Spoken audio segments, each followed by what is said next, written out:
Drama की शुरुआत में हमें एक क्लासरूम दिखाया जाता है जहां सभी स्टूडेंट्स पढ़ाई में बिजी होते हैं। वहीं हमें हमारे मेल लीड दिखाई देते हैं जिनका नाम जुंगकुक है।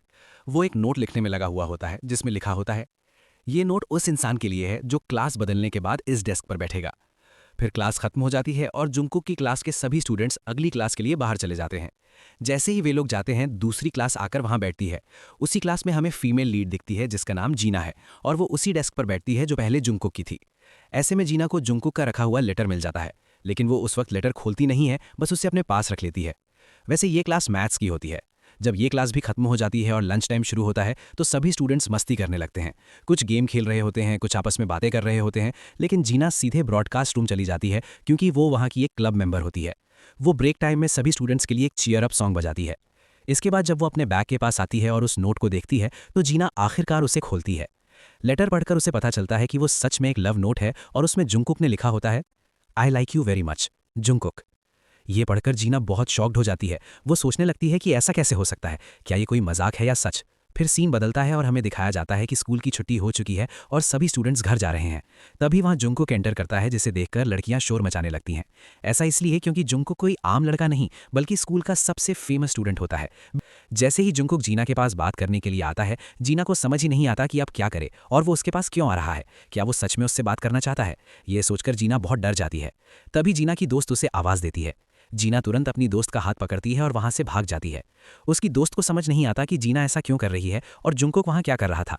जुंगकुक भी उन्हें जाते हुए देखता रहता है। वैसे जीना की दोस्त का नाम एरॉन था, जो किंडरगार्टन से ही जीना की दोस्त थी। एरॉन जीना से पूछती है, तुम जुंगकुक से किस बारे में बात कर रही थी? जीना जवाब देती है, कुछ नहीं, और वैसे भी वो इतना पॉपुलर लड़का है, वो मुझ जैसी नॉर्मल लड़की से क्यों बात करेगा? फिर जीना एरॉन से पूछती है, एक बात बता, अगर जुंगकुक तुझे प्रपोज करे तो तू क्या करेगी? इस पर एरॉन कहती है, लड़का बुरा नहीं है और बहुत हैंडसम भी है, लेकिन फिर भी मैं उसे डेट नहीं करूंगी। वो स्कूल में बहुत ज़्यादा पॉपुलर है और सारी लड़कियां उसके पीछे पागल हैं, जो मुझे बिल्कुल पसंद नहीं। मुझे किसी नॉर्मल लड़के को डेट करना है। ये सुनकर जीना चुप हो जाती है। लेकिन घर आकर जीना पूरी तरह परेशान हो जाती है। वो उस नोट को बार बार देखने लगती है और सोचती रहती है कि क्या जुंगकुक सच में उसे पसंद करता है? क्या ये मजाक है या सच? ऐसा कैसे हो सकता है, क्योंकि वे दोनों एक दूसरे को ठीक से जानते भी नहीं थे। लेकिन नोट में साफ लिखा था कि ये उसी लड़की के लिए है जो उस डेस्क पर बैठेगी। तो अब उसे क्या करना चाहिए? इन्हीं सब बातों को सोचते सोचते जीना सीरियस हो जाती है और किसी फैसले पर पहुंचती है। इसके बाद हमें अगले दिन का सीन दिखाया जाता है जहां जीना सुबह सुबह स्कूल आ जाती है। सबसे छुपते हुए वो जुंगकुक की शू शेल्फ के पास जाती है और वहां एक लेटर रख देती है जिसमें लिखा होता है, सॉरी जुंगकुक, मैं तुम्हें ठीक से नहीं जानती, इसलिए मैं तुम्हारा प्रपोजल एक्सेप्ट नहीं कर सकती। इसके बाद अगले सीन में हम देखते हैं कि एक लड़की जुंगकुक को प्रपोज करती है और उसे डेट पर चलने के लिए पूछती है। जुंगकुक साफ साफ मना कर देता है और कहता है, सॉरी, मुझे कोई और पसंद है। ये कहकर वो वहां से चला जाता है क्योंकि लड़कियों को रिजेक्ट करना उसकी डेली रूटीन था। लेकिन इस बार कुछ लड़कियों ने ये सब देख लिया होता है। वे जुंगकुक की नकल करने लगती हैं और कहती हैं कि जुंगकुक कितना कूल है और पता नहीं वो किस लड़की को पसंद करता है। ये सुनकर बाकी लोग भी कहने लगते हैं कि शायद वो लड़की हम में से ही कोई है। ये सब सुनकर जीना को बहुत बुरा लगता है। उधर एरॉन किताबें उठा रही होती है, तभी वहां जुंगकुक भी आ जाता है। जैसे ही वो एरॉन को अपनी डेस्क के पास खड़ा देखता है, वो उसे बहुत प्यार से देखने लगता है। इसका मतलब ये होता है कि जुंगकुक ने वो नोट एरॉन के लिए रखा था क्योंकि उसे लगा था कि वो डेस्क एरॉन की है। लेकिन बेचारी जीना इस बात से बिल्कुल अनजान थी। वो बार बार यही सोचती रही कि स्कूल का सबसे पॉपुलर लड़का उसे पसंद करता है। लेकिन ये कैसे मुमकिन था? आखिर वो दिखने में भी तो बस एक नॉर्मल लड़की थी। फिर जीना अपना जवाब लिखने लगती है, क्यों ना हम अपनी रिलेशनशिप की शुरुआत दोस्ती से करें। इसके बाद वो अपना जवाब ब्रॉडकास्ट रिक्वेस्ट बॉक्स में डाल देती है और वहां से चली जाती है क्योंकि उसके लिए ये तरीका आसान था, वरना कोई भी डेस्क के नीचे से उसका लेटर पढ़ सकता था। फिर घंटी बजती है और पीरियड बदल जाता है। सभी स्टूडेंट्स मैथ्स की क्लास में जाने लगते हैं। जब जीना आकर अपनी सीट पर बैठती है और टीचर पढ़ाना शुरू करती हैं, तभी जीना को डेस्क के अंदर से एक और नोट मिलता है। उस नोट में लिखा होता है, क्या हुआ, अगर तुम मुझे नहीं जानती हो तो जान सकती हो, तो फिर हम दोनों डेटिंग क्यों नहीं शुरू करते? ये पढ़ते ही जीना को इतना जोर का झटका लगता है कि वो सीधे खड़ी हो जाती है। टीचर को लगता है कि शायद जीना को सवाल का जवाब पता है, इसलिए वो उससे जवाब पूछने लगती हैं। लेकिन जीना को क्लास में चल क्या रहा है कुछ भी समझ नहीं आता। ऐसे में सारे बच्चे उस पर हंसने लगते हैं। लेकिन एरॉन जीना को लेकर परेशान हो जाती है। क्लास के बाद एरॉन जीना से पूछती है, क्या तुम ठीक हो? जीना कहती है, हाँ मैं ठीक हूँ और अब मैं रोज़ की तरह ब्रॉडकास्ट रूम जा रही हूँ। तब एरॉन कहती है, ठीक है तुम जाओ, मैं तुम्हारी किताबें रख दूंगी जैसे हर दिन रखती हूँ। जीना कहती है, हाँ ज़रूर। फिर एरॉन जीना को बड़े ब्रॉडकास्ट के लिए गुड लक विश करती है। ये सुनते ही जीना जल्दी से वहाँ से चली जाती है। इसके बाद अगले दिन से जुंगकुक रिक्वेस्ट बॉक्स में एक और लेटर रखकर चला जाता है जिसमें लिखा होता है, तुम मुझे बहुत कूल लगती हो और मैं काफ़ी समय से तुमसे बात करना चाहता था, इसलिए सिर्फ इस वजह से कि तुम मुझे नहीं जानती मैं तुम्हें जाने नहीं दे सकता। मैं चाहता हूँ कि हम दोनों एक दूसरे को अच्छे से जानें। ये सब पढ़कर जीना शर्मा जाती है। फिर वो लिखती है, ठीक है, फिलहाल हम सिर्फ लेटर्स के जरिए ही एक दूसरे को जानेंगे, आमने सामने बाद में मिलेंगे। इसके बाद वो अपना जवाब लिखकर जुंकुक के जूतों के पास रख देती है। इसे देखकर जुंकुक बहुत खुश हो जाता है। उसका बेस्ट फ्रेंड गो उससे पूछता है कि वो इतना ज़्यादा क्यों मुस्कुरा रहा है, और फिर उसे चढ़ाते हुए कहता है, तुझे कोई पसंद आ गई है ना, मुझे भी बता वो लड़की कौन है। लेकिन जुंकुक कुछ नहीं बताता, बस शर्माता रहता है। अब हमें अगले दिन का सीन दिखाया जाता है जहां जीना ब्रॉडकास्ट रूम में होती है। जब वो बाहर आती है तो उसकी टक्कर जुंकुक से हो जाती है, जो अपना जवाब रिक्वेस्ट बॉक्स में रखने आया होता है। जुंकुक को देखकर जीना पूरी तरह चौंक जाती है। जुंकुक उससे सॉरी बोलता है और पूछता है कि कहीं उसे चोट तो नहीं लगी, लेकिन जीना कुछ भी नहीं कहती, बस हैरानी से जुंकुक को देखती रहती है। जुंकुक फिर से सॉरी बोलता है और वहां से चला जाता है। इसके बाद जैसे ही जीना रिक्वेस्ट बॉक्स चेक करती है, उसे वहां एक डायरी मिलती है। उस डायरी में जुंकुक ने लिखा होता है, आज से हम इसी नोटबुक के जरिए बात करेंगे, और जब ये पूरी भर जाएगी तब मैं तुम्हें फिर से प्रपोज करूंगा और तुम मुझे अपना फाइनल जवाब देना। मुझे उम्मीद है कि तुम मुझे रिजेक्ट नहीं करोगी एरॉन। ये पढ़कर जीना पूरी तरह हैरान रह जाती है। वो सोचती है, एरॉन? तो क्या मैं जुंकुक की क्रश नहीं हूँ, बल्कि मेरी बचपन की दोस्त एरॉन है। इसके बाद हमें एक सीन दिखाया जाता है जहां एरॉन स्टेज पर स्पीच दे रही होती है, क्योंकि वो स्कूल टॉपर और स्टूडेंट काउंसिल प्रेसिडेंट होती है। यहाँ जुंकुक एरॉन को देखकर मुस्कुरा रहा होता है, जिसे जीना भी नोटिस कर लेती है और उदास हो जाती है। फिर ब्रॉडकास्ट रूम आकर जीना अपना फाइनल जवाब लिखती है, सॉरी जुंकुक, यहाँ एक गलतफहमी हो गई है। मैं वो लड़की नहीं हूँ जिसे तुम पसंद करते हो, इसलिए मैं तुम्हें तुम्हारी डायरी वापस कर रही हूँ। इसके बाद जब वो डायरी जुंकुक के जूतों के पास रखने जाती है तो ऐसा नहीं कर पाती, क्योंकि जुंकुक पहले से ही वहाँ होता है। डर के मारे जीना गिर जाती है और जुंकुक उससे पूछता है कि क्या वो ठीक है। जीना उठकर कहती है कि हाँ वो ठीक है। ये सुनकर जुंकुक उससे हेलो कहता है और बोलता है कि तुम एरॉन की दोस्त हो ना, क्या उसने तुम्हारे बारे में बताया है, या वो मुझसे जुड़ी बातें तुमसे करती है। ये सुनते ही जीना को वो सीन याद आता है जब एरॉन ने कहा था कि जुंकुक उसका टाइप नहीं है। फिर वर्तमान में जीना कहती है, हाँ वो तुम्हें जानती है। ये सुनकर जुंकुक पूछता है, तो फिर तुम्हें डायरी के बारे में भी पता होगा। लेकिन जीना ऐसा रिएक्ट करती है जैसे उसे डायरी के बारे में कुछ भी नहीं पता। तब जुंकुक बात बदलते हुए कहता है, डायरी की बात भूल जाओ। फिर जीना कहती है, वैसे चिंता मत करो, मेरी दोस्त एरॉन एक दिन तुम्हें ज़रूर पसंद करेगी। ये सुनकर जुंकुक मुस्कुराने लगता है और कहता है, क्या सच में ऐसा है? अब मुझे बहुत सुकून मिल गया। तब से जीना बस जुंकुक की मुस्कान को देखती ही रह जाती है। अब अगले सीन में हम देखते हैं कि घर आने के बाद जीना का मन बदल जाता है। अब वो जुंकुक से अपनी दोस्त एरॉन बनकर बात करने वाली होती है, क्योंकि वो जुंकुक का दिल नहीं तोड़ना चाहती थी, बल्कि अब वो किसी भी तरह अपनी दोस्त एरॉन को उसके करीब लाना चाहती थी। लेकिन कहीं ना कहीं वो इस बात से भी डर रही थी कि जब सच्चाई सामने आएगी तब क्या होगा। अब दिखाया जाता है कि जीना अपना जवाब जुंकुक के जूतों के पास रख देती है। जब जुंकुक बाद में उसे देखता है तो बहुत खुश हो जाता है और उसे पढ़ने लगता है। उसमें लिखा होता है, सॉरी, एक दिन लेट रिप्लाई देने के लिए मैं कुछ काम में बिजी थी। इस पर जुंकुक लिखता है, कोई बात नहीं, तुम मुझसे बात कर रही हो, मेरे लिए यही काफ़ी है। वैसे हम ये सीक्रेट डायरी रिक्वेस्ट बॉक्स में रख रहे हैं, अगर किसी ने देख लिया तो? इसके जवाब में लिखा आता है, नहीं ऐसा नहीं होगा, क्योंकि मेरी दोस्त जीना ब्रॉडकास्ट क्लब की मेंबर है और उसी ने मुझे ये बॉक्स यूज़ करने की परमिशन दी है। ये पढ़कर जुंकुक बहुत खुश हो जाता है और दोनों के बीच ऐसे ही बातचीत चलती रहती है। अब दोनों हर दिन इसी तरह बातें करने लगते हैं। जुंकुक अपनी पूरी जानकारी देता है, ब्लड ग्रुप से लेकर बर्थडे डेट तक। वहीं जीना एरॉन का ब्लड ग्रुप और बर्थडे डेट लिखती है। फिर जुंकुक लिखता है, वैसे मेरा फेवरेट म्यूजिक बैंड हॉर्मोन है। ये पढ़कर जीना हैरान हो जाती है, क्योंकि वही बैंड जीना का भी फेवरेट होता है। लेकिन फिर एरॉन बनकर लिखती है, हाँ ये बैंड बहुत पॉपुलर है। वैसे दोस्तों आपका फेवरेट बैंड कौन सा है, हमें कमेंट में बताइए। फिर जीना लिखती है, अगर तुम कहो तो मैं अपनी दोस्त जीना से कह सकती हूँ कि लंच टाइम में तुम्हारी रिक्वेस्ट पर उनका गाना चला दे। इस पर जुंकुक लिखता है, अगर ऐसा हुआ तो बहुत मजा आएगा। बातों बातों में वो अपने फेवरेट रेस्टोरेंट के बारे में भी लिखता है, मैं एक दिन तुम्हें वहाँ अपने साथ ले जाना चाहता हूँ, उम्मीद है तुम्हें भी वो जगह पसंद आएगी। अगले दिन जीना एरॉन को इस रेस्टोरेंट के बारे में बताती है और उसे वहाँ चलने के लिए कहती है, ताकि एरॉन की गलती से वहाँ जुंकुक से मुलाकात हो जाए और दोनों के बीच बात आगे बढ़ सके। फिर जब जीना खिड़की की तरफ देखती है जहाँ जुंकुक फुटबॉल खेल रहा होता है, तो वो उसे देखती ही रह जाती है, क्योंकि उसे जुंकुक सच में बहुत पसंद आने लगा था। वहीं जुंकुक को भी थोड़ा अजीब लगता है कि जीना उसे क्यों घूर रही है, लेकिन फिर वो अपने मैच पर ध्यान देने लगता है। इसके बाद हम जीना को देखते हैं जो अपनी क्लास की तरफ जा रही होती है। तभी सामने से उसका एक्स बॉयफ्रेंड आ जाता है, जो उसका सीनियर होता है और इस साल ग्रेजुएट होने वाला होता है। वो जीना से ब्रेकअप के बारे में बात करने की कोशिश करता है, क्योंकि वो फिर से जीना के साथ रिलेशनशिप में आना चाहता था, लेकिन जीना को उसमें बिल्कुल भी दिलचस्पी नहीं होती। तो वो कहती है, छोड़ो, मैं तुम्हें और परेशानी नहीं देना चाहती। ये कहकर वो वहाँ से चली जाती है। इसके बाद जीना ब्रॉडकास्ट रूम में आती है और वही रॉकिंग गाना बजाती है जो जुंकुक का फेवरेट होता है। पूरा स्कूल हैरान रह जाता है कि आज ऐसा कौन सा गाना बजाया जा रहा है, लेकिन ये सब सुनकर जुंकुक बहुत खुश हो जाता है और इसी तरह दोनों डायरी के जरिए एक दूसरे से बातें करते रहते हैं। अब दोनों की एक एक भूमिका तय हो चुकी होती है, छुप कर बात करना और जवाब का इंतजार करना। फिर एक दिन जीना की कुछ दोस्त उसके पास आती हैं और पूछती हैं कि क्या वो फ्री है। जीना हाँ कह देती है। फिर वे सब उसे अपने साथ ले जाती हैं। दरअसल ये सारी लड़कियां दूसरी क्लास के कुछ लड़कों से मिलने आई होती है। वहाँ जीना को थोड़ा अजीब और अनकंफर्टेबल लगने लगता है, लेकिन जैसे ही वो जुंकुक को देखती है वो हैरान भी होती है और खुश भी। सब लोग एक दूसरे का इंट्रोडक्शन देने के बाद बैठ जाते हैं। जुंकुक जानबूझकर जीना के पास आकर बैठता है। फिर सब लोग मस्ती करने लगते हैं।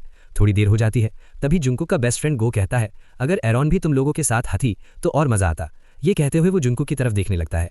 असल में इन लड़कियों को यहाँ बुलाने का प्लान जुंगकुक और उसके दोस्त गो का ही था, ताकि इस बहाने वो एरॉन से मिल सके। लेकिन एरॉन नहीं आई, इसलिए उनका प्लान फेल हो गया। वहीं जीना की एक और करीबी दोस्त यूको ये सोचने लगती है कि गो को एरॉन पसंद है, इसी वजह से वो बार बार उसके बारे में पूछ रहा है। फिर सब लोग आज स्कूल में बजाए गए उस गाने की बात करने लगते हैं। वो कहते हैं कि वो गाना बहुत अजीब था, क्या वो किसी की रिक्वेस्ट थी? हमें तो ऐसे गाने बिल्कुल पसंद नहीं है। ये सुनकर जीना को समझ नहीं आता कि अब क्या बोले, इसलिए वो भी उनके साथ हंसने लगती है। लेकिन जुंकुक को ये बिल्कुल अच्छा नहीं लगता। वो कहता है, मुझे ऐसे रॉकिंग गाने बहुत पसंद हैं, इसलिए बेहतर होगा कि तुम उस गाने की बुराई मत करो। ये सुनकर एक लड़की कहती है, अगर वो गाना जुंकुक का फेवरेट है तो आज से वही मेरा भी फेवरेट है। फिर सब लोग दोबारा साथ में गाना गाने लगते हैं। थोड़ी देर बाद जब जीना ठंडा ड्रिंक लेने बाहर जाती है तो जुंकुक उसके पास आता है और पूछता है, क्या तुम वैसी ही हो?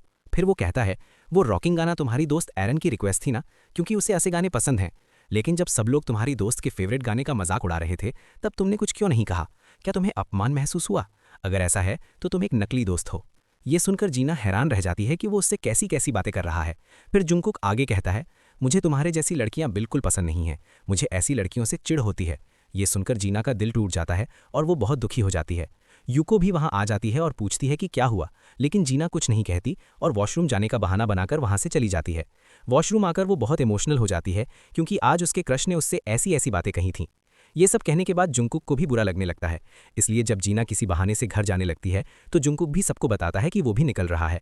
इस तरह दोनों साथ साथ वहां से निकल जाते हैं। अब हम देखते हैं कि चलते वक्त जीना जानबूझकर जुंकुक से थोड़ा पीछे चल रही होती है।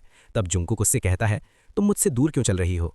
फिर वो जीना से आज अपने बुरे बर्ताव के लिए सॉरी बोलता है और कहता है, तुम एरन की दोस्त हो, उसी ने हमें रिक्वेस्ट बॉक्स इस्तेमाल करने की परमिशन दी है, मुझे तुम पर गुस्सा नहीं करना चाहिए था। जीना कहती है, कोई बात नहीं। जुंकुक कहता है, कोई बात नहीं का मतलब यह है कि तुम बिना कुछ कहे, बिना मुझे डांटे मुझे माफ कर रही हो। फिर वो जीना को समझाने लगता है, ऐसे मत रहा करो, अगर गुस्सा आए तो चिल्लाओ, अगर हंसने का मन हो तो खुलकर हंसो, अगर किसी से कुछ कहना है तो बिना डरे कहो और अपनी बात रखो। मुझे लगता है तुम हमेशा दूसरों को खुश रखने की कोशिश करती हो और उनसे सहमत हो जाती हो, जबकि ऐसा नहीं करना चाहिए। हिम्मत से अपनी बात कहा करो, वरना दुनिया तुम्हें पागल बना देगी। जीना कहती है, ठीक है। फिर जुंकुक मजाक में कहता है, मुझे लग रहा है जैसे तुम मेरी स्टूडेंट हो और मैं तुम्हारा टीचर, इसलिए मैं तुम्हें ज्ञान दे रहा हूँ। ये सुनकर जीना हंसने लगती है और कहती है, हाँ तुम बिल्कुल हमारे मैथ्स टीचर जैसे हो। जुंकुक तुरंत कहता है, नहीं नहीं, प्लीज़ मेरी तुलना उनसे मत करो। फिर वो खुद भी हंसने लगता है। तभी दो बच्चे एक बॉल लेने आते हैं। जुंकुक उस बॉल को बड़े अलग स्टाइल में उन्हें दे देता है। ये देखकर जीना इंप्रेस हो जाती है और कहती है, वाओ तुमने ये कैसे किया? जुंकुक बताता है, असल में मैं बहुत अच्छा सॉकर प्लेयर रहा हूँ, मेरा सपना था कि मैं सॉकर प्लेयर बनूं, इसलिए मैं पूरे दिन मेहनत करता था, लेकिन कुछ समस्याओं की वजह से मुझे अपना सपना छोड़ना पड़ा, जबकि मैं नहीं चाहता था। ये सुनकर जीना को उसके लिए बुरा लगने लगता है। तब जुंकुक उसके गाल छूकर कहता है, क्या हुआ, तुम उदास क्यों हो? फिर वो जोर जोर से हंसते हुए कहता है, तुम ऐसे बहुत क्यूट लग रही हो, तुम सच में बहुत क्यूट हो। ये सुनकर जीना शर्मा जाती है। फिर जुंकुक उसे बताता है, मेरी एक छोटी बहन है और एक दादी है, मेरी माँ बचपन में ही गुजर गई थी, तब से सारी जिम्मेदारियां मैंने संभाली हैं। अब मेरी दादी भी बहुत बूढ़ी हो गई हैं और डॉक्टर ने उन्हें बेड रेस्ट करने को कहा है, इसलिए मेरी जिम्मेदारियां और बढ़ गई हैं, इसी वजह से मुझे अपने सपने छोड़ने पड़े। ये सब जानकर जीना को बहुत बुरा लगता है। जुंकुक कहता है, अब शायद मैं पूरी जिंदगी बिना सपनों के ही जीऊंगा। इस पर जीना कहती है, नहीं ऐसा मत सोचो, अगर इंसान चाहे तो कुछ भी हो सकता है, बस हिम्मत मत हारो। मैं मानती हूं कि हालात अभी अलग हैं, लेकिन एक दिन वो वक्त जरूर आएगा जब तुम सब कुछ कर पाओगे, इसलिए हमेशा तैयार रहो। ये सुनकर जुंकुक हैरानी से जीना को देखने लगता है। वो कुछ पूछने ही वाला होता है कि जीना बात बदलते हुए कहती है, मैं बस तुम्हें थोड़ा मोटिवेट कर रही थी। फिर वो कहती है कि उसकी बातें अजीब हैं और वहां से जाने लगती है। जुंकुक उसे देखता ही रह जाता है, जैसे उसे जीना की बातों से कोई याद आ गई हो। अगले सीन में हम देखते हैं कि एरन, जीना और यूको तीनों साथ बैठकर बात कर रही होती हैं कि आगे उन्हें क्या करना है। एरन कहती है कि वो वकील बनेगी, यूको कहती है कि वो अपनी लाइफ पार्टनर ढूंढेगी, जीना कहती है कि उसे अभी नहीं पता कि उसे आगे क्या करना है। यहीं ये सीन खत्म हो जाता है। फिर अगले सीन में हम जुंकुक और गो को उस ट्रॉफी को देखते हुए दिखते हैं जो बास्केटबॉल विनर को मिलने वाली होती है। यहाँ से जुंकुक भी इस कॉम्पिटिशन में हिस्सा लेने का फैसला करता है, क्योंकि पिछली बार जीना की बातों से उसे मोटिवेशन मिली थी कि हार नहीं माननी चाहिए। जब वो दोस्तों के साथ बास्केटबॉल की प्रैक्टिस कर रहा होता है तब जीना और यूको भी वहां आ जाती हैं और उन्हें देखने लगती हैं। गो दोनों को ग्रीट करता है और जब वो पूछता है कि एरन कहाँ है तो यूको उदास हो जाती है। असल में यूको को गो पसंद है, लेकिन गो बार बार एरन की बात करता रहता है जुंकुक की वजह से। ये बात यूको नहीं जानती। यूको जीना से कहती है कि वो अपने जज्बातों के साथ उसका साथ देगी ताकि वो गो के करीब आ सके, लेकिन ये बात एरन को मत बताना। जीना इस बात के लिए मान जाती है। दूसरी तरफ जुंकुक की पुरानी स्ट्रॉन्ग टीम, जिसमें वो पहले भी रह चुका था, उससे पूछती है कि क्या वो सच में इस बार पार्टिसिपेट कर रहा है। वो हाँ कहता है, लेकिन अंदर ही अंदर उसे डर लग रहा होता है कि वो जीत पाएगा या नहीं।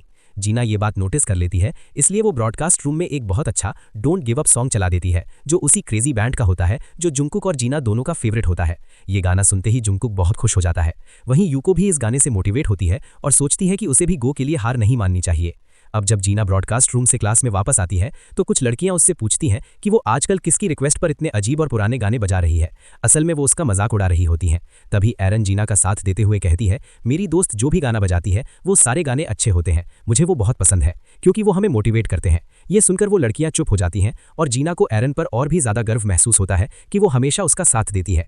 अगले सीन में हम देखते हैं कि जुंगकुक कंपटीशन के लिए बहुत मेहनत कर रहा होता है। फिर वो बैठकर डायरी में लिखी हुई वो सारी बातें पढ़ता है जो जीना ने उसे मोटिवेट करने के लिए लिखी थी। इसके बाद अगले दिन गो यूको के पास आता है और पूछता है, क्या तुम मेरे साथ अम्यूजमेंट पार्क चलोगी? मेरे पापा ने दोस्तों के साथ घूमने के लिए कुछ टिकट्स दिए हैं। ये सुनकर यूको बहुत खुश हो जाती है और तुरंत हाँ कह देती है। लेकिन तभी गो कहता है, एरन को भी साथ ले आना, और वैसे भी जुंगकुक भी आ रहा है। ये सुनते ही यूको का दिल टूट जाता है। अगले सीन में वो उदास होकर जीना को बताती है कि उसे लगा था कि गो उसके साथ अम्यूजमेंट पार्क जाना चाहता है, लेकिन वो तो सिर्फ उसकी मदद से एरन के करीब जाना चाहता है। फिर वो कहती है, जीना तुम भी हमारे साथ चलना, अगर ज़्यादा लोग होंगे तो ये डेट जैसा नहीं लगेगा। वैसे भी गो के पास 5 टिकट हैं, मैं उसे तुम्हारे आने के बारे में भी बता दूंगी। ये सुनकर जीना पहले तो मना कर देती है, लेकिन जब यूको उसे बार बार जोर देती है तो आखिरकार जीना मान जाती है। इसके बाद हमें अम्यूजमेंट पार्क का सीन दिखाया जाता है, जहां जीना अच्छे से तैयार होकर बाकी सबका इंतजार कर रही होती है। वो एक राइड के पास खड़ी होती है, तभी जुंगकुक वहां आता है। जीना को देखकर वो कहता है कि आज तुम कैजुअल ड्रेस में अलग लग रही हो, बहुत क्यूट। ये कहते हुए वो जीना के हेयर स्टाइल को छूता है क्योंकि उससे वो बहुत पसंद आता है। जुंगकुक को मुस्कुराते देखकर जीना भी खुश हो जाती है। फिर एरन भी वहां आ जाती है और जीना को आवाज़ देती है। जुंगकुक एरन की तरफ देखता है और वो कहती है, हाय, मेरा नाम एरन है। ये सुनकर जीना घबरा जाती है कि कहीं आज उसका सीक्रेट बाहर ना आ जाए, इसलिए वो बात बदलने की कोशिश करती है। इसी बीच जुंगकुक भी खुद को एरन से इंट्रोड्यूस करता है। वो बिल्कुल नॉर्मल बिहेव कर रहा होता है। दूसरी तरफ गो और यूको भी आ जाते हैं। फिर सभी लोग मिलकर राइड्स एंजॉय करने लगते हैं। सबसे ज़्यादा मज़ा रोलर कोस्टर राइड में आता है। इसके बाद वे एक और राइड पर बैठते हैं जहां सब अपनी वीडियो रिकॉर्ड करते हैं। फिर वे सभी गेम जोन में जाते हैं जहां काफ़ी कोशिश के बाद जुंगकुक एक राइड जीत जाता है। इसके बाद वे फिर से बाकी राइड्स एंजॉय करने लगते हैं। लेकिन जब काफ़ी देर हो जाती है और सब बहुत थक जाते हैं तो वे कहते हैं कि अब लंच करना चाहिए। सभी आराम से बैठकर लंच करने लगते हैं। सब अपनी अपनी बातें कर रहे होते हैं। तभी जीना नोटिस करती है कि एरन और जुंगकुक एक दूसरे के काफ़ी करीब आ रहे हैं। ये देखकर जीना को बिल्कुल अच्छा नहीं लगता। लंच के बाद सब लोग रॉक पेपर सिजर्स खेलते हैं, ये तय करने के लिए कि कचरा कौन फेंकेगा। इसमें जुंगकुक और जीना का नाम आता है, इसलिए दोनों साथ में कचरा फेंकने जाते हैं। जुंगकुक पूछता है कि तुम कौन सा कोल्ड ड्रिंक पियोगी? जीना कहती है कोई भी। ये सुनकर जुंगकुक रेड बीन ड्रिंक ले आता है और प्यार से जीना के चेहरे पर लगा देता है। जीना शर्माने लगती है और कहती है कि ये तो रेड बीन है। जुंगकुक कहता है, हाँ, क्योंकि तुमने खुद कहा था कि कोई भी चलेगा। फिर दोनों बैठ जाते हैं और जीना आराम से रेड बीन ड्रिंक पीने लगती है। जुंगकुक कहता है, तुम सच में बहुत अजीब हो, तुम कभी अपनी पसंद नहीं बताती ताकि लोग तुम्हें अलग न समझें, जबकि मैंने तुम्हें पिछली बार भी समझाया था कि तुम्हें अपनी राय खुलकर रखनी चाहिए, बिना नर्वस हुए। जीना कहती है, सॉरी, तुम सही कह रहे हो। जुंगकुक फिर से जीना के गाल छूता है और हंसता है क्योंकि उसे जीना का चेहरा छूना अच्छा लगता है और उसे वो ऐसे और भी क्यूट लगती है। अब जीना भी मुस्कुरा रही होती है। फिर जुंगकुक उसे अपना टेडी बेयर देते हुए कहता है, तुम इसे रख लो। इसके बाद वो कहता है कि तुम्हारे चेहरे पर कुछ लगा है। जीना समझ नहीं पाती कि किस साइड। तब जुंगकुक उसका चेहरा छूते हुए कहता है, इस साइड, और फिर से मुस्कुरा देता है। ये देखकर जीना भी खुश हो जाती है। अब वो जुंगकुक के साथ काफ़ी कंफर्टेबल महसूस करने लगती है। अगले सीन में रात हो जाती है और ये पांचों दोस्त फ्लाइंग हॉर्स राइड पर होते हैं। इस दौरान फिर से जीना को जुंगकुक और एरन को बातें करते देखकर बुरा लगता है। वो फिर से जलन महसूस करती है और अंदर ही अंदर उदास भी हो जाती है क्योंकि वो जानती है कि आखिर में जुंगकुक एरन का ही होगा। घर आकर जीना कई बार कोशिश करती है कि वो जुंगकुक को पूरी सच्चाई बता दे और ये भी कह दे कि उसे वो पसंद है, लेकिन बार बार कोशिश करने के बाद भी वो सच लिख नहीं पाती। इसके बाद अगले दिन हमें दिखाया जाता है कि जीना, एरन और यूको बास्केटबॉल की प्रैक्टिस कर रहे होते हैं क्योंकि कुछ दिनों बाद उनका कॉम्पिटिशन है। लेकिन जीना बिल्कुल भी अच्छा खेल नहीं पा रही होती।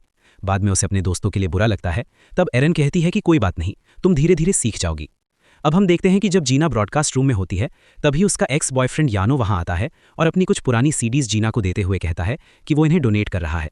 फिर वो जीना को कुछ और देते हुए कहता है कि तुम एक अच्छी वॉइस आर्टिस्ट हो, इसलिए तुम्हें इसी फील्ड में करियर बनाना चाहिए। जीना वो बैग रख लेती है और घर आकर उसमें रखी किताब पढ़ने लगती है और अपनी आवाज़ और शब्दों को साफ करने की प्रैक्टिस करने लगती है। अगले दिन टीचर उसे बधाई देते हैं क्योंकि उसने इंग्लिश में टॉप किया होता है। एरन जीना के लिए बहुत खुश होती है। इसी बीच जुंगकुक परेशान होता है क्योंकि उसके इंग्लिश में अच्छे मार्क्स नहीं आए होते। अगर ऐसा ही रहा तो वो फाइनल एग्जाम में फेल हो सकता है। वो दौड़ता हुआ जीना के पास आता है और मदद मांगते हुए कहता है कि मैंने सुना है तुम इंग्लिश में टॉपर हो, क्या तुम मुझे इंग्लिश पढ़ा सकती हो, वरना मैं फेल हो जाऊंगा। ये सुनकर जीना मान जाती है। इसके बाद हम देखते हैं कि जीना लाइब्रेरी में जुंगकुक का इंतजार कर रही होती है। जुंगकुक आता है और पूछता है कि क्या हम उसके घर जाकर पढ़ सकते हैं। ये सुनकर जीना शॉक्ड हो जाती है। तब जुंगकुक कहता है हाँ, क्योंकि उसके पापा देर से घर आते हैं और वो अपनी बीमार दादी और छोटी बहन को अकेला नहीं छोड़ सकता। ये सुनकर जीना घर पर पढ़ने के लिए राजी हो जाती है। जब दोनों साथ जा रहे होते हैं तो रास्ते में जीना की मुलाकात उसके एक्स बॉयफ्रेंड यानो से हो जाती है। वो स्कूल के सबसे पॉपुलर लड़के जुंगकुक के साथ जीना को देखकर हैरान हो जाता है। पहले वो जीना को हाई कहता है, फिर कहता है कि वो उसे कुछ ज़रूरी देना चाहता है और अपनी प्रोफेशनल वॉइस आर्टिस्ट क्लास की फाइल जीना को दे देता है। लेकिन यहाँ साफ दिखता है कि जुंगकुक को यानो का जीना से बात करना बिल्कुल पसंद नहीं आता। यानो के जाने के बाद जुंगकुक जीना से उसके एक्स बॉयफ्रेंड के बारे में पूछता है। जीना कहती है हाँ, एक्स बॉयफ्रेंड। जुंगकुक फाइल देखने की कोशिश करता है लेकिन जीना उसे पढ़ने नहीं देती। अगले सीन में दोनों साथ चलते हुए आखिरकार जुंगकुक के घर पहुंचते हैं। घर आते ही जुंगकुक की बहन सोचती है कि ये उसके भाई की गर्लफ्रेंड है और वो चिल्लाने लगती है कि भाई अपनी गर्लफ्रेंड को घर ले आया है। ये सुनकर जुंगकुक हंसने लगता है और जीना को अपनी दादी से मिलवाता है। फिर हमें जुंगकुक का कमरा दिखाया जाता है। जीना वहां लगे पोस्टर्स देखकर बहुत खुश हो जाती है क्योंकि वे बिल्कुल उसके कमरे जैसे होते हैं। जुंगकुक, जो बहुत हैंडसम दिख रहा होता है, कहता है कि क्या तुम मुझे सेंटेंस बनाना सिखा सकती हो। जीना उसे बस देखती रह जाती है लेकिन फिर पढ़ाने पर ध्यान देती है और उसे सेंटेंस बनाना समझाने लगती है। लेकिन जब जुंगकुक बार बार सवाल पूछते हुए जीना को देखने लगता है तो जीना का ध्यान फिर भटक जाता है। अपने ही क्रश को पढ़ाना उसके लिए बहुत मुश्किल हो जाता है। जुंगकुक पूछता है, क्या हुआ, कहाँ खो गई हो? जीना कहती है, कहीं नहीं। तभी जुंगकुक की बहन, जिसका नाम मिन्नी होता है, चाय लेकर आती है और पूछती है कि तुम दोनों में से पहले किसने अपने प्यार का इजहार किया। ये सुनकर जीना घबरा जाती है और कहती है कि ऐसा कुछ नहीं है। जुंगकुक कुछ नहीं कहता और सेंटेंस बनाने पर ध्यान देता रहता है। मिन्नी थोड़ी देर जीना से बात करती है और फिर चली जाती है। उसके जाते ही जीना फिर से जुंगकुक को देखने लगती है। इसके बाद जुंगकुक जीना को घर छोड़ने की बात करता है और कहता है कि आज मुझे इतना पढ़ाने के लिए थैंक्स। रास्ते में उसकी नज़र बास्केटबॉल कोर्ट पर पड़ती है। वो जीना को वहां ले जाता है और कहता है कि बॉल बास्केट में डालकर दिखाओ। जीना बहुत मना करती है लेकिन जब वो बॉल फेंकती है तो वो बास्केट में नहीं जाती। वो कहती है कि वो बास्केटबॉल में बहुत खराब है। जुंगकुक कहता है कि हाँ, मुझे पता है, मैंने तुम्हें प्रैक्टिस करते देखा है, लेकिन कोई बात नहीं। जैसे तुम मेरी इंग्लिश में मदद कर रही हो वैसे ही मैं तुम्हें बॉल फेंकना सिखाऊंगा। जब वो जीना के बहुत पास आकर उसे सिखाने लगता है तो जीना पूरी तरह से फ्रीज हो जाती है। वो हिल भी नहीं पाती क्योंकि जुंगकुक बहुत पास आ गया होता है। नर्वस होने की वजह से जीना पीछे हट जाती है। जुंगकुक को कुछ समझ नहीं आता। तब वो दूर से सिखाते हुए कहता है कि बास्केट को ऐसे इमेजिन करो जैसे कोई चावल की गेंद हो जिसमें तुम्हें बॉल डालनी है। जीना वैसा ही करती है जैसा जुंगकुक कहता है और अब वो थोड़ा बेहतर करने लगती है। जुंगकुक हमेशा की तरह उसे मोटिवेट करता है और अपनी बात भी शेयर करता है कि जब उसने बास्केटबॉल छोड़ने से मना किया था तो उसके पापा से उसकी बहुत बड़ी लड़ाई हुई थी और उस दौरान उसके पापा ने उस पर हाथ भी उठाया था। फिर मैं बहुत टूट चुका था लेकिन किसी के शब्दों ने मुझे आगे बढ़ने की हिम्मत दी, इसलिए तुम्हें भी आसानी से हार नहीं माननी चाहिए। इसके बाद ये सीन कट हो जाता है और अब हमें दिखाया जाता है कि इस तरह दिन बीतते चले जाते हैं, यानी दोनों रोज डायरी के जरिए एक दूसरे से बात करते थे। इसके बाद हमें यानो दिखाया जाता है जो ब्रॉडकास्ट रूम में आता है और सबको अलविदा कहना शुरू करता है। असल में जीना से पहले यानो ही पॉडकास्ट संभालता था और स्टूडेंट्स को अपने विचार सुनाया करता था। लेकिन ये साल यानो का आखिरी साल है, इसलिए जब वो उस बोर्ड को देखता है जिस पर जीना की लिखावट होती है तो उसे जीना की याद आने लगती है, क्योंकि वो सच में जीना को फिर से अपनी गर्लफ्रेंड बनाना चाहता है। अब अगले सीन में जंगकुक गोटो के साथ जीना की क्लास में आता है और एरन को बुलाने लगता है। एरन पूछती है, तुम दोनों यहाँ क्यों आए हो? तब गोटो कहता है, मुझे नहीं पता जंगकुक यहाँ क्यों आना चाहता था, इसलिए मैं उसके साथ आ गया। ये सुनकर जंगकुक कहता है, नहीं नहीं, ऐसा कुछ नहीं है, मैं तो बस तुमसे हिस्ट्री की किताब लेने आया हूँ। ये सुनकर एरन उसे किताब दे देती है। फिर जीना और यूको भी क्लास में आ जाती हैं। यूको हमेशा की तरह गोटो के साथ हंसी मजाक करने लगती है। तभी दो लड़कियां जीना के पास आती हैं और कहती हैं कि हमारा एरन और जंगकुक एक दूसरे से प्यार करते हैं। जंगकुक खास तौर पर एरन के लिए यहाँ आया है। वाओ, दोनों कितने क्यूट लग रहे हैं साथ में। ये सुनकर जीना उदास महसूस करने लगती है। तो जब वो ब्रॉडकास्ट रूम की तरफ जा रही होती है तभी उसकी मुलाकात वहाँ यानो से होती है। यानो उससे पूछता है कि क्या हम थोड़ी बात कर सकते हैं। इसी दौरान जंगकुक भी वहाँ आ रहा था क्योंकि वो जीना को अपने इंग्लिश के मार्क्स दिखाना चाहता था, क्योंकि उसे अच्छे नंबर मिले थे। लेकिन जब वो उन दोनों को साथ देखता है तो छिप जाता है। यानो पूछता है, क्या तुम जंगकुक को डेट कर रही हो? इस पर जीना कहती है, नहीं, हम बस अच्छे दोस्त हैं। ये सुनकर जंगकुक किसी वजह से बहुत बुरा महसूस करने लगता है। फिर यानो कहता है कि अगर तुम सिंगल हो तो हम दोनों फिर से एक दूसरे को डेट क्यों ना करें, मतलब मैं चाहता हूं कि तुम मुझे एक आखिरी मौका दो। ये सुनकर जीना कुछ सोचने लगती है, लेकिन वहीं से जंगकुक गुस्से में वहां से चला जाता है। वैसे अभी तक ये नहीं बताया जाता कि जीना ने यानो को क्या जवाब दिया, यानी उसने उसे स्वीकार किया या मना कर दिया। अब हमें रात का सीन दिखाया जाता है जहां जीना को जंगकुक का मैसेज आता है, थैंक यू, तुम्हारी वजह से मेरे इंग्लिश के मार्क्स बेहतर हो गए। ये पढ़कर जीना कहती है, तो अब हमारी मुलाकातों का यही अंत है। फिर वो एरन को मैसेज करती है कि कल मुझे तुमसे कुछ बहुत ज़रूरी बात करनी है। असल में अब जीना एरन को पूरी सच्चाई बताना चाहती है। इसके बाद अगले दिन का सीन आता है जहां जीना एरन का इंतजार कर रही होती है। तभी एरिन आती है, लेकिन उससे पहले दो लड़कियां उसे घेर लेती हैं और पूछती हैं कि क्या तुम्हारा आखिरकार बॉयफ्रेंड बन गया है, क्योंकि आज सुबह तुम एक लड़के के साथ हंसते बातें करते दिखी थी। ये सुनकर एरिन कहती है कि वो मेरा बॉयफ्रेंड नहीं है, वो बस मुझे पसंद करता है, इसलिए वो चाहता है कि मैं उसके साथ बाहर जाऊं। लड़कियां पूछती हैं तो तुमने उसे क्या जवाब दिया? तब एरिन कहती है कि वो नेचर से अच्छा है और उसका कोई लवर भी नहीं है, इसलिए मैंने हाँ कह दिया। ये सब सुनकर सारी लड़कियां वहां से चली जाती हैं, जिनमें जीना भी शामिल होती है। तब जीना जल्दी से कहती है कि तुम ऐसा कैसे कर सकती हो जब कोई और तुम्हें बहुत समय से पसंद करता आ रहा है। ये सुनकर एरिन को कुछ भी समझ नहीं आता। वैसे यहाँ जीना का मतलब जंगकुक से होता है, लेकिन यूको को लगता है कि जीना गो की बात कर रही है, इसलिए वो कहती है, जीना तुम ऐसा कैसे कर सकती हो? मैंने तुम्हें कहा था कि ये बात एरिन को मत बताना, और तुमने कहा था कि तुम मेरा साथ दोगी। ये सुनकर जीना कहती है कि नहीं नहीं, मैं गो की बात नहीं कर रही हूँ। तब एरिन पूछती है कि आखिर तुम दोनों किस बारे में बात कर रही हो? इस पर यूको गुस्से में एरिन से कहती है कि तुम हमेशा गो के साथ जुड़ी रहती हो और अब किसी और के साथ डेट पर जाने की सोच रही हो। अब लड़ाई बढ़ना तय था। तब एरिन भी कहती है कि मुझे पता है तुम मुझसे जलती हो, लेकिन साफ साफ कह देती हूँ कि मुझे गो में कोई दिलचस्पी नहीं है। जीना दोनों की लड़ाई के बीच कुछ कहना चाहती है, लेकिन यूको उसकी बात नहीं समझती। फिर एरिन उस पर चिल्लाती है और उसे चुप करा देती है। एरिन और भी कुछ बातें कहती है और यूको से बेकार की बातें करने लगती है। इसके बाद वो जाकर अपनी सीट पर बैठ जाती है। इसका मतलब ये है कि इन तीनों दोस्तों के बीच बहुत बड़ी लड़ाई हो जाती है। फिर जब क्लास खत्म होती है तो हम देखते हैं कि यूको जीना को इग्नोर करने लगती है और एरिन यूको को इग्नोर करने लगती है। ये सब देखकर जीना को बिल्कुल अच्छा नहीं लगता। वो उदास बैठी सोच रही होती है कि तीनों दोस्तों के बीच ये लड़ाई कैसे हो गई। तभी जंगकुक उसके पास आता है और कहता है, ओह तुम यहाँ हो, क्या तुम्हें पता है मैं तुम्हें कहाँ कहाँ ढूंढ रहा था? लेकिन जब वो देखता है कि जीना उदास है तो वो उससे उसकी परेशानी का कारण पूछता है। जीना कुछ नहीं बताती। तब जंगकुक उसका हाथ पकड़ता है और उसे टेरेस पर ले जाता है, ये कहते हुए कि देखो मौसम कितना अच्छा है, यहाँ खुलकर सांस लो। जीना रोने लगती है और उसे बताती है कि मेरी अपनी दोस्त से लड़ाई हो गई है। फिर वो ये भी बताती है कि मैं अपनी एक दोस्त के साथ धोखा कर रही हूँ, यानी मैं पूरी सच्चाई बताना चाहती हूँ लेकिन बता नहीं पा रही हूँ। ये सुनकर जंगकुक कहता है कि अगर तुम्हारे मन में कुछ है तो तुम्हें अपनी दोस्त के सामने ईमानदार होना चाहिए और उसे सब कुछ बता देना चाहिए। फिर वो कहता है, आओ यहाँ मेरी तरह जोर जोर से चिल्लाओ, ऐसा करने से तुम्हारा मन हल्का हो जाएगा। ये सुनकर पहले तो जीना मना कर देती है कि नहीं मैं ऐसा नहीं कर पाऊंगी, लेकिन जंगकुक के बहुत जोर देने पर वो जोर जोर से चिल्लाने लगती है। जंगकुक भी उसके साथ लगातार चिल्लाता है। फिर दोनों एक दूसरे को देखकर हंसने लगते हैं, क्योंकि अब जीना को थोड़ा हल्का महसूस होता है। जीना को खुश देखकर जंगकुक भी खुश होता है। फिर वो गुड गर्ल कहकर वहां से चला जाता है और जीना बस उसे देखते रह जाती है। अगले सीन में हम देखते हैं कि दोनों साथ बैठकर पढ़ाई कर रहे होते हैं। बातचीत के दौरान जंगकुक जीना से उसके एक्स बॉयफ्रेंड यानी यानो के बारे में पूछता है कि तुमने उससे ब्रेकअप क्यों किया। जीना बताती है कि यानो ने मुझसे कहा था कि वो मुझे पसंद करता है, लेकिन उसने कभी मेरी फीलिंग्स नहीं सुनी। उसे लगता था कि धीरे धीरे मैं भी उसे पसंद करने लगूंगी, लेकिन ऐसा नहीं हुआ, इसलिए यानो ने मुझसे ब्रेकअप कर लिया। ये सुनकर जंगकुक कहता है कि अगली बार जब कोई तुम्हें प्रपोज करे तो बिना डर के अपनी फीलिंग्स बता देना। अगर घबराहट की वजह से बोल ना सको तो जोर जोर से चिल्लाकर ही सही, लेकिन अपनी बात कह देना। इसके बाद जीना थोड़ी सीरियस हो जाती है और पूछती है कि वैसे क्या तुम्हें एरिन सच में बहुत पसंद है? मतलब मैं बस ये जानना चाहती हूँ कि तुम उसे कितना पसंद करते हो। ये सुनकर जंगकुक हैरानी से जीना को देखने लगता है और पता नहीं उसके दिमाग में क्या आता है कि वो सीधे जीना को किस कर देता है। जीना ये सब देखकर चौंक जाती है और इसके बाद वो जंगकुक से दूरी बना लेती है। जंगकुक कहता है कि मेरा ऐसा कोई इरादा नहीं था। तब जीना कहती है कि वो इस बारे में एरिन को कुछ नहीं बताएगी। ये सुनकर जंगकुक बिना कुछ कहे चुपचाप वहां से चला जाता है। अब हम देखते हैं कि उस किस के बाद दोनों परेशान रहते हैं। न जीना को नींद आती है और न ही जंगकुक को। इसके बाद हमें स्कूल का सीन दिखाया जाता है। क्लास खत्म होने के बाद जीना ब्रॉडकास्ट रूम जाती है। एरिन अभी भी नाराज होती है। यूको को ये सब बिल्कुल अच्छा नहीं लगता, इसलिए वो सबसे पहले ब्रॉडकास्ट रूम में आती है और कहती है कि मैं अपनी रिक्वेस्ट पर एक गाना चलाना चाहती हूँ, जिसे जीना चला देती है। वैसे वो एक सॉरी सॉन्ग होता है, क्योंकि वो सब कुछ फिर से ठीक करना चाहती है। इसके बाद वो जीना से माफ़ी मांगना भी शुरू कर देती है। प्लीज़ जीना, तुम पर चिल्लाने के लिए मुझे माफ़ कर दो। ये सुनकर जीना खुश हो जाती है और फिर वो खुद भी यूको से सॉरी बोलने लगती है। दूसरी तरफ ये गाना सुनने के बाद एरिन भी दौड़ते हुए ब्रॉडकास्ट रूम में आ जाती है। वो भी यूको से सॉरी कहने लगती है, जिस पर यूको भी एरिन से सॉरी बोलती है।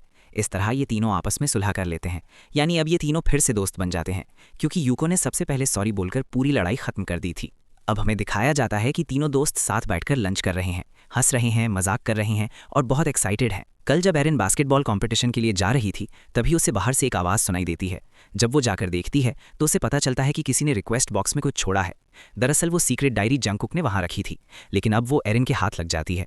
एरिन के हाथ में अपनी सीक्रेट डायरी देखकर जीना शॉक हो जाती है, लेकिन इससे पहले कि वो डायरी एरिन से ले पाती, एरिन उसे पढ़ लेती है। जीना अब तक जंगकुक से अपने नाम से बातें कर रही थी, जिसकी वजह से जीना को बहुत गिल्ट फील होता है। वो जल्दी से वहां से भाग जाती है और बाहर बैठकर बुरी तरह रोने लगती है, क्योंकि वो अपने दोस्त एरिन को पूरी सच्चाई बताना चाहती थी, लेकिन सब कुछ गलत हो गया।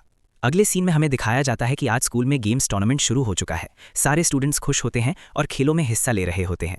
गो यूको से मिलता है और कहता है कि अगर मैं ये कॉम्पिटिशन जीत गया तो मैं तुम्हें कुछ बताऊंगा। इस पर यूको कहती है कि अगर मैं भी कंपटीशन जीत गई तो मैं भी तुम्हें कुछ बताऊंगी। इतना कहकर वो अपने दोस्तों के साथ चली जाती है। वैसे मुझे लगता है कि कोरियन स्कूल्स में एक रूल होता है कि जब कोई कंपटीशन जीतता है तो जीत के बाद उसे अपने क्रश को अपनी फीलिंग्स बतानी होती हैं। अब हमें जीना की टीम का बास्केटबॉल मैच दिखाया जाता है। जंगकुक भी उसे देखने आता है, लेकिन यहाँ जीना अभी भी ठीक से खेल नहीं पा रही होती है। तभी आखिरी मौके पर एरिन बॉल जीना को पास करती है और जीना को जंगकुक की दी हुई टिप्स याद आ जाती हैं। इसके बाद जीना उसी स्टाइल में बॉल को बास्केट में डालती है जैसा जंगकुक ने उसे सिखाया था, और बॉल डालते ही उनकी टीम जीत जाती है, यानी जीना अपनी टीम को जीत दिला देती है। यहाँ तीनों दोस्त बहुत खुश होते हैं और जंगकुक भी जीना के लिए खुश महसूस करता है। जीना की मुस्कान देखकर दूसरी तरफ जंगकुक का फुटबॉल मैच शुरू होता है। जंगकुक अपना पूरा बेस्ट दे रहा होता है और गो भी बहुत अच्छा खेल रहा होता है, लेकिन आखिरी समय में जब जंगकुक बॉल गो को पास करता है तो गो ठीक से गोल नहीं कर पाता, जिसकी वजह से उनकी टीम हार जाती है। जंगकुक को बहुत बुरा लगता है, लेकिन इसमें उसकी क्या गलती थी, वो तो अच्छा खेल रहा था। गो इतना टूट जाता है कि जब वो उदास बैठा होता है तो यूको उसके पास आती है। गो उससे कहता है कि कोई बात नहीं। फिर यूको उससे पूछती है कि जीतने के बाद क्या तुमने एरिन को अपनी फीलिंग्स बताई। जब गो कुछ नहीं कहता तो यूको कहती है कि अच्छा हुआ तुम कंपटीशन हार गए, क्योंकि आज तुमने मुझे बिल्कुल फीलिंगलेस महसूस कराया है। ये सुनकर गो और भी ज़्यादा उदास हो जाता है और कहता है कि आज मैंने कंपटीशन भी हार दिया और लड़की भी मेरे हाथ से निकल गई। ये सुनकर यूको शॉक हो जाती है और पूछती है तुम क्या कहना चाहते हो, और फिर कंफ्यूज हो जाती है। इसका मतलब ये था कि गो शुरू से ही यूको को पसंद करता था, लेकिन यूको गो को पसंद करती थी। दूसरी तरफ यानो की ड्यूटी खत्म होने वाली होती है। जीना वहां आती है और दोनों बात करने लगते हैं।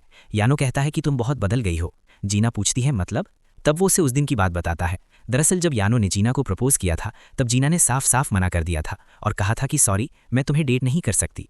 ये यानो के लिए बहुत शॉकिंग था, क्योंकि इससे पहले जीना कभी भी सीधे जवाब नहीं दे पाती थी और ना ही अपनी बात साफ कह पाती थी, लेकिन अब उसमें कॉन्फिडेंस आ गया था। जाते जाते यानो कहता है कि मैं तुम्हारे लिए खुश हूँ और जीना को उसकी आगे की ज़िंदगी के लिए शुभकामनाएं देकर चला जाता है। इसके बाद हमें दिखाया जाता है कि स्कूल ख़त्म हो चुका है। जब एरिन नीचे आती है तो उसे सामने जीना दिखती है जो उससे बात करना चाहती है। इसके बाद दिखाया जाता है कि जीना एरिन से सीक्रेट डायरी वाली बात के लिए सॉरी कहती है। एरिन कहती है कि हम बचपन से साथ हैं, गार्डन के समय से, और तुम्हें याद है जब मैं स्कूल में रोती थी तब तुम हमेशा मेरा साथ देती थी, यानी तुमने हमेशा मुझे सपोर्ट किया है। तो फिर तुम्हें कैसे लगा कि मैं इतनी छोटी सी बात पर तुमसे नाराज़ हो जाऊंगी। ये सुनकर जीना रोने लगती है। फिर एरिन जीना की डायरी उसे वापस कर देती है, यानी एरिन जीना से बिल्कुल भी नाराज नहीं थी, बल्कि उसने जीना को माफ कर दिया था। अब हमें रात का सीन दिखाया जाता है जहां जीना जंगकुक द्वारा दिए गए सारे लेटर्स और डायरी को देख रही होती है। फिर आखिर में वो एक लेटर लिखती है जिसे वो अगले दिन डेस्क के नीचे रख देती है, जिसमें उसने पूरी सच्चाई लिख दी होती है। जब वो ब्रॉडकास्ट रूम की तरफ जाती है तो उसके दोनों दोस्त उसे गुड लक विश करते हैं और कहते हैं कि तुम ये कर सकती हो। ये सुनकर जीना खुश हो जाती है। आखिरकार क्लास बदल जाती है और जंगकुक को जीना का रखा हुआ लेटर मिल जाता है। वो उसे उठाकर अकेले में पढ़ने चला जाता है। उधर ब्रॉडकास्ट रूम में जीना अपना शो शुरू करती है, जिसे यानो भी सुन रहा होता है और एरिन भी। जीना कहती है कि अब तक मैंने रिक्वेस्ट सॉन्ग्स बजाए हैं, लेकिन आज मैं वो गाना बजाऊंगी जो मेरा सबसे पसंदीदा है। ये कहकर वो अपनी फेवरेट बैंड का सबसे धमाकेदार गाना चला देती है। इस गाने की आवाज़ सुनकर पूरा स्कूल चौंक जाता है। टीचर्स और स्टूडेंट्स सब खुश हो जाते हैं कि आज पार्टी सॉन्ग बज रहा है। यानो भी जीना का फेवरेट सॉन्ग सुनकर हैरान हो जाता है। एरिन इस गाने को एंजॉय कर रही होती है, यूको और गो भी, जो अब कपल बन चुके होते हैं। दूसरी तरफ जंगकुक जीना का पूरा लेटर पढ़ लेता है और फिर पूरी ताकत से दौड़ने लगता है। वहीं हमें बताया जाता है कि जीना ने लेटर में क्या लिखा था। सॉरी जंगकुक, मैं एरिन नहीं बल्कि जीना हूँ, और जब मैं तुमसे सच में मिली तो खुद को तुमसे दूर नहीं रख पाई। उधर यूको गो से पूछती है कि वो लड़की कौन है जिसे जंगकुक पसंद करता है। तब गो सबसे बड़ा ट्विस्ट बताता है कि जंगकुक को कोई लड़की पसंद नहीं थी, बल्कि वो सिर्फ उस लड़की को ढूंढ रहा था जिसने डेस्क पर वो लाइन लिखी थी, never give up never stop. क्योंकि इन मोटिवेशनल लाइनों की वजह से जंगकुक को जिंदगी में आगे बढ़ने में बहुत मदद मिली थी, लेकिन हम गलती से समझ बैठे थे कि वो लड़की एरिन है। ये सुनकर यूको हैरान हो जाती है। इधर जंगकुक दौड़ता हुआ जीना के पास पहुंचता है और कहता है, क्या तुम मुझसे मजाक कर रही हो? ये सब क्या है? जीना सॉरी कहती है और बताती है कि यही सच है। तब जंगकुक कहता है कि तुम कितनी बेवकूफ़ हो, क्या तुम्हें अब तक कुछ समझ नहीं आया? जैसे ही जंगकुक चिल्लाता है, जीना पीछे हटती है और गलती से माइक ऑन हो जाता है। इसकी वजह से पूरे स्कूल में इन दोनों की बातचीत सुनाई देने लगती है। सब समझ जाते हैं कि ये जंगकुक की आवाज़ है, तो सब और ध्यान से सुनने लगते हैं। जंगकुक जीना से कहता है कि इतनी कंफ्यूजन के लिए सॉरी, लेकिन तुम अब भी पीछे हटने की क्यों सोच रही हो? क्या तुम्हें अब तक समझ नहीं आया कि मुझे किससे फीलिंग्स हैं? ये सुनकर भी जीना कुछ समझ नहीं पाती। तब जंगकुक जोर से चिल्लाकर कहता है, मुझे तुम पसंद हो जीना, मुझे सिर्फ तुम पसंद हो, कोई और नहीं। ये सुनकर जीना शॉक हो जाती है और स्कूल में मौजूद सारे स्टूडेंट्स चिल्लाने लगते हैं कि वाओ, ये तो लव कन्फेशन है। इसी बीच यूको भी गो से जोर से कहती है कि मुझे तुम पसंद हो। जंगकुक और जीना एक दूसरे को देखते रहते हैं। अचानक माइक से तेज आवाज़ आती है। ये सुनकर जीना समझ जाती है कि माइक ऑन है और वो तुरंत माइक बंद कर देती है। उसे बहुत डर लगता है कि पूरे स्कूल ने सब कुछ सुन लिया, लेकिन जंगकुक जोर जोर से हंसने लगता है। फिर वो अपनी कहानी बताता है कि ये सब उस लाइन से शुरू हुआ था जो तुमने डेस्क पर लिखी थी, never stop never give up. उसी दिन मुझे कुछ और लाइनें भी मिली थीं, जिनका मतलब था कि शायद अभी सपनों को पूरा करना मुमकिन ना हो, लेकिन हार मत मानो, कोशिश करते रहो, क्योंकि एक दिन तुम्हारा समय ज़रूर आएगा जिसके लिए तुम्हें तैयार रहना होगा। वो बताता है कि तुम्हारे इन शब्दों ने मेरी जिंदगी बदल दी, इसलिए मैं तब से तुम्हें ढूंढ रहा था। फिर एक दिन जब मैंने एरिन को तुम्हारी डेस्क पर देखा तो मुझे लगा कि वही लड़की है, लेकिन जब उस दिन तुमने मुझे वही लाइंस बोली तो मुझे शक होने लगा। फिर जब मैंने ब्रॉडकास्ट रूम के बाहर बोर्ड पर तुम्हारा हैंडमेड टेडी देखा जो तुम हमारी सीक्रेट डायरी में भी बनाती थी, तब मुझे सब समझ आ गया कि वही लड़की तुम हो जो मुझसे डायरी में बातें कर रही थी। उस समय मुझे खुद पर बहुत गुस्सा आया कि मैंने तुम्हें पहचानने में इतनी बड़ी गलती कैसे कर दी। मैं तुमसे साफ बात करना चाहता था, लेकिन डर था कि तुम क्या जवाब दोगी, इसलिए मैं इंतजार करता रहा कि तुम खुद सच बताओ। मुझे तुमसे बातें करना अच्छा लगता था, इसलिए मैंने जानबूझकर ये सब जारी रखा। वो आगे बताता है कि जब मैं तुमसे अम्यूजमेंट पार्क में मिला था तब भी मुझे सब पता था, इसलिए मैंने तुमसे कुछ नहीं पूछा। मेरी नजरें सिर्फ तुम पर थीं। मैं तुम्हें देखने के लिए तुम्हारी क्लास में आता था, एरिन की वजह से नहीं बल्कि सिर्फ तुम्हारी वजह से। बास्केटबॉल सिखाते समय तुम्हारे पास रहना ये सब मुझे अपनी फीलिंग्स के और करीब ले जा रहा था और मुझे सुकून देता था। तुम्हारे चेहरे की मुस्कान देखना ही मेरी खुशी थी। जहां तक किसकी बात है वो मुझसे बिना पूछे हो गया, क्योंकि मैं खुद को कंट्रोल नहीं कर पाया। मुझे तुम्हारी आंखों में मेरे लिए प्यार दिख रहा था। बाद में मुझे बहुत पछतावा हुआ कि मुझे ऐसा नहीं करना चाहिए था, लेकिन क्या करूं, मैं मजबूर हूं, क्योंकि जिस इंसान को आप बहुत पसंद करते हैं उसके साथ अजनबी बनकर रहना आसान नहीं होता। यह सब सुनकर जीना शौक में खड़ी रहती है, क्योंकि उसे जरा भी अंदाजा नहीं था। जंगकुक हमेशा जीना के करीब रहने के बहाने ढूंढता रहा, क्योंकि वो उसकी सच्ची फीलिंग्स जानता था। फिर जंगकुक जीना से पूछता है कि तुम्हारा जवाब क्या है, तुम्हें मेरे बारे में क्या फील होता है, क्या तुम्हें भी मैं पसंद हूं? अगर हाँ तो प्लीज मुझे बताओ। जीना काफी देर तक कुछ नहीं कहती, लेकिन फिर वो जोर से चिल्लाती है कि इस बार मुझे चुप नहीं रहना है बल्कि सच बताना है। और फिर वो कहती है कि मुझे भी तुम बहुत पसंद हो, सच कहूं तो मुझे तुम खुद से भी ज्यादा पसंद हो। ये सुनकर जंगकुक हंसने लगता है और कहता है कि मेरी जीना कितनी बहादुर हो गई है। फिर वो जीना को कसकर गले लगाता है और प्यार से उसे देखकर आखिरकार उसे किस कर लेता है, यानी दोनों की हैप्पी एंडिंग होती है। वैसे कहानी यही खत्म नहीं होती। आखिर में हमें कुछ साल बाद के सीन्स दिखाए जाते हैं जहां जीना एक सक्सेसफुल रेडियो जॉकी बन चुकी होती है, जो लोगों से बात करती है और खासकर स्कूल स्टूडेंट्स के सवालों के जवाब देती है। वो बताती है कि कैसे हर कोई अपनी सीक्रेट डायरी बनाता है और उसमें अपनी फीलिंग्स लिखता है। फिर हमें जंगकुक दिखाया जाता है जो जीना का इंतजार कर रहा होता है। दरअसल दोनों अब भी साथ होते हैं।